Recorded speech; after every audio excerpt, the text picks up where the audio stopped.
Assalamualaikum warahmatullahi wabarakatuh. Perkenalkan, nama saya Tasya Albani dengan nomor NPM 10121372. Di sini saya akan menjelaskan tentang Untuk manajemen memenuhi kualitas tugas, produk. evaluasi tengah semester, Nah, untuk manajemen pengertiannya operasi. itu apa sih Pertama, pengertian pengertian secara umum kualitas dari secara kualitas umum. itu? Pengertian dari kualitas secara umum ialah tingkat baik buruknya mutu, taraf, atau derajat sesuatu. Dalam hal ini, kata sesuatu itu meliputi banyak hal. Baik itu merupakan sebuah jasa, barang, keadaan, atau yang lainnya. Nah, untuk menurut tokoh itu adalah menurut Joseph M. Juran. Apa sih pengertian dari kualitas itu? Kualitas adalah kesesuaian untuk penggunaan, fitness for use. Dengan kata lain, suatu produk atau barang dan jasa hendaklah sesuai dengan apa yang dibutuhkan atau diharapkan oleh penggunanya. Lalu, apa sih dampak positifnya dari kualitas suatu produk? Dampak Dampak positifnya yaitu bisa menarik minat calon pelanggan, bisa unggul dalam persaingan, pelanggan juga bisa setia untuk menjadi pembeli, terus bisa juga menyebarluaskan produk kita dengan cara mempromosikannya. Untuk soal yang kedua yaitu jenis pelanggan, dan contohnya. Yang pertama yaitu adalah pelanggan internal. Pelanggan internal merupakan berasal dari lingkup perusahaan dalam perusahaan itu sendiri, yang disebut dengan internal, yang membeli suatu produk atau layanan untuk dijual lagi ke orang lain. Mereka dapat berupa agen, lembaga, ataupun organisasi yang mendistribusikan produk atau barang dan jasa yang ditawarkan oleh perusahaan. Jadi, secara sederhananya, pelanggan internal dapat diartikan sebagai perwakilan penjualan yang bekerja sama dengan perusahaan. Contoh dari mereka yang termasuk ke dalam pelanggan internal adalah distributor, agen resmi, atau produsen dan barang.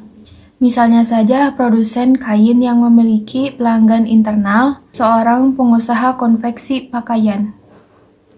Yang kedua adalah pelanggan eksternal. Pelanggan eksternal disebut juga sebagai pelanggan terakhir. Contoh dari pelanggan eksternal adalah seorang ibu rumah tangga yang membeli berbagai kebutuhan sehari-harinya secara rutin setiap bulan. Contoh lainnya adalah diri kita sendiri ketika membeli suatu produk atau barang dan memakai suatu jasa. Soal nomor ketiga adalah reaksi berantai Deming. Keempat adalah komponen kualitas atau quality planning. Komponen utama dalam manajemen kualitas yaitu quality planning. Planning atau komponen kualitas merupakan proses pembuatan standar kualitas dan bagaimana cara mencapainya. Tanpa quality planning, tidak ada benchmark yang jelas. Benchmark itu apa? Merupakan suatu proses perbandingan perusahaan sendiri dengan perusahaan lain atau merupakan perbandingan dari standar indikator perusahaan. Sehingga bisa saja kualitas yang dihasilkan berbeda-beda. Jadi komponen ini merupakan suatu tonggak atau pangkal utama yang harus dijalankan agar komponen lain dapat terlaksana dengan secara optimal. Selanjutnya adalah quality improvement atau perbaikan mutu. Seperti namanya, quality improvement ditujukan untuk meningkatkan kualitas produk atau jasa yang sedang diproduksi oleh perusahaan. Peningkatan kualitas berfokus pada proses produksi itu sendiri.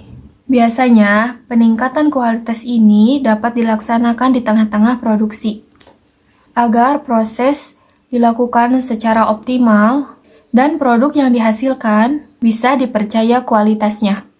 Selanjutnya adalah quality control. Quality control merupakan komponen manajemen mutu. Kualitas kontrol merupakan proses pengawasan guna untuk menjaga kualitas suatu produksi agar sesuai dengan standar yang diterapkan di perusahaan tersebut atau yang ditetapkan di awal perusahaan itu berdiri. Nah, untuk perbedaannya dengan quality improvement atau kualitas mutu, kualitas kontrol lebih berfokus kepada pengawasan produksi dan produk yang dihasilkan, bukan mengubah prosesnya. Ada juga hak-hak konsumen seperti hak dalam memilih barang, hak untuk mendapatkan kompensasi dan ganti rugi, hak untuk mendapatkan barang atau jasa yang sesuai, hak untuk menerima kebenaran atas segala informasi yang pasti atau informasi yang telah disampaikan, dan hak pelayanan tanpa tindak diskriminasi. Lalu alasannya mengapa konsumen membutuhkan perlindungan. Perlindungan konsumen dibutuhkan untuk menciptakan rasa aman bagi para konsumen dalam melengkapi kebutuhan hidup. Kebutuhan perlindungan konsumen juga harus tidak bersifat tidak berat sebelah dan harus adil. Sebagai landasan penetapan umum, asas perlindungan konsumen diatur dalam pasal UU PK 8 atau 1999. Ada juga perlindungan Undang-Undang Perlindungan Konsumen, sebagaimana yang telah dijelaskan bahwa perlindungan konsumen diperuntukkan untuk memberikan kepastian, keamanan, serta keseimbangan hukum antara produsen dan konsumen. Tujuan dibuatnya perlindungan konsumen adalah dapat dijelaskan dalam Undang-Undang Pasal 3 UU PK 8 atau 1999 yang dapat dijelaskan sebagai berikut. Meningkatkan kesadaran, kemampuan, dan kemandirian konsumen untuk melindungi diri.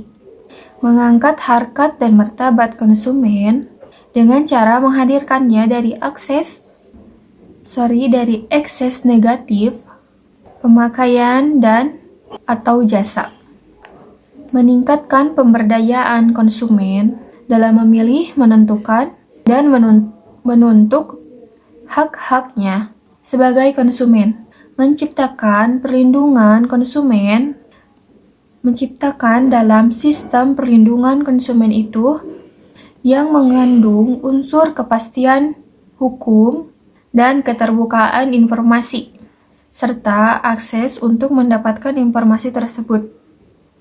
Nah, jadi bisa disimpulkan untuk pentingnya kualitas untuk keselamatan pengguna produk itu sangat dibutuhkan sekali, karena dampaknya itu akan panjang, karena kedepannya konsumen juga akan merasakan dampak dari kelalaian kita dalam pembuatan produk kita atau kualitas kita. Mengapa? Karena untuk menjadi keselamatan dari konsumen tersebut atau pelanggan kita yang tidak dapat untuk menyakiti atau melukai dari konsumen tersebut. Seperti halnya itu contohnya dalam produk kosmetik, yaitu produk kosmetik itu harus melalui BPOM untuk menjamin bahwa produk kosmetik tersebut itu dapat dipercaya dan aman untuk dipakai. Nah, untuk kehati-hatiannya sebagai konsumen kita dapat melihat dari produk tersebut apakah sudah BPOM atau tidak.